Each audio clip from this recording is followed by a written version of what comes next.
Do you ever feel like you're just spinning your wheels on social media? You're posting, you're engaging, but you're not really sure if you're moving the needle for your business? Well, today we are going to unlock a really powerful way to master your social media marketing. And we're going to do it by connecting it to a classic business model you might not expect. And let's be real, it's not.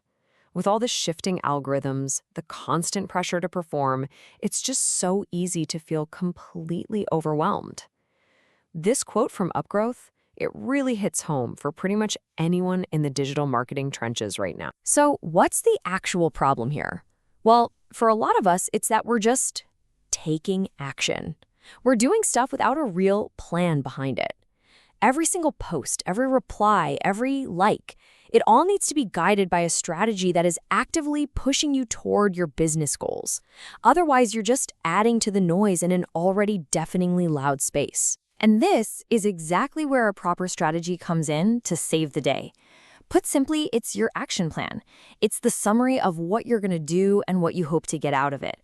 And this isn't some vague wish list. It's a concrete plan that actually guides your decisions and lets you measure your success. So what's a good strategy even aim for? Well, it's about tangible business goals. Maybe you want to build brand awareness or drive actual sales, not just clicks. Or maybe you want to improve your ROI, or even just get a better pulse on what's happening in your industry. Whatever it is, your strategy needs a clear destination. Okay, but here's the kicker. A static, one-and-done plan just isn't going to cut it. Products evolve, markets totally shift, platforms change overnight. So the real question is, what's a framework that can actually adapt right along with your product? And that brings us to the absolute core of this explainer. The product life cycle, or PLC for short. You can just think of it as the rise and fall story for any product or service out there. It's a journey, right from its very beginning to its very end, and understanding this journey is the key to a truly dynamic social strategy. The product life cycle breaks down into 4 really distinct stages. First up, you've got introduction, then you move into growth, then maturity, and finally you have decline. This right here, this is the roadmap we're going to follow to get your social media efforts perfectly aligned. All right, so let's put this whole framework into action. We're going to walk through each of these 4 stages one by one to see exactly how your social media goals, your tactics, and even your budget should be changing. So let's start at the beginning. Stage 1, introduction.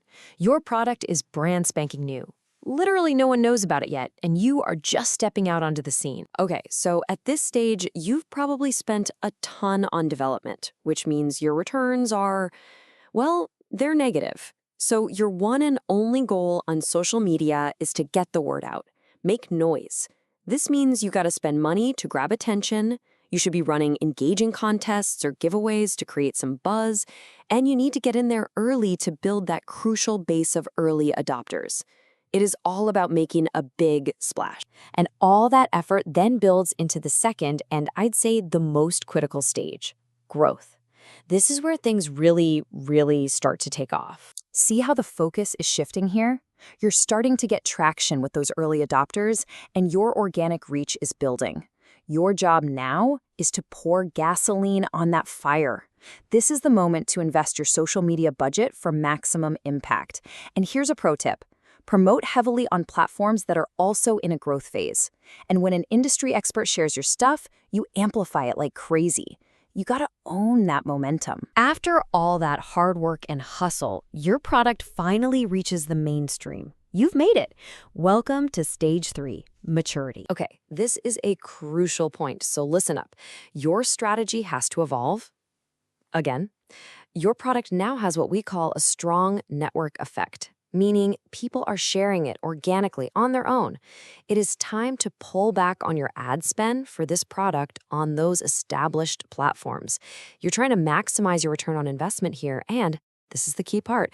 You're reallocating that budget to your next product or to platforms that are still in their own introduction or growth stages. This slide really shows that strategic shift in action.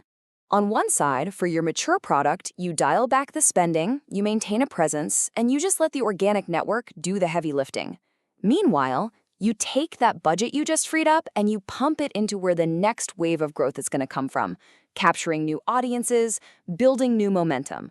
You see, it's a continuous cycle. And finally, we arrive at the stage that every product eventually has to face. The market is saturated, the competition has definitely caught up. This is stage 4, decline. Now look, this stage can be kind of painful to watch as interest starts to fade. But for a smart marketer, this is not failure, it's data. It is a crystal clear signal that the cycle is ending for this product on this platform. This is where you analyze performance, you learn what worked, what didn't, and you use all those insights to strategize your future projects. So what's the big lesson here? The real power isn't in having one single perfect social media plan. It's in having a framework that gives you an adaptive advantage. It lets you be strategic and effective no matter what stage your product is in. As Amol Gaymood puts it so well, success isn't about setting something up and then just forgetting about it.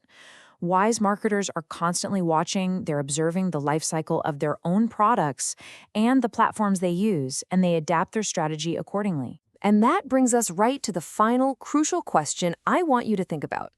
Take a hard look at your own work, at your own products. Is your social strategy a living, breathing thing that actually adapts to reality? Or is it kind of stuck in a single stage, just hoping that the world doesn't change?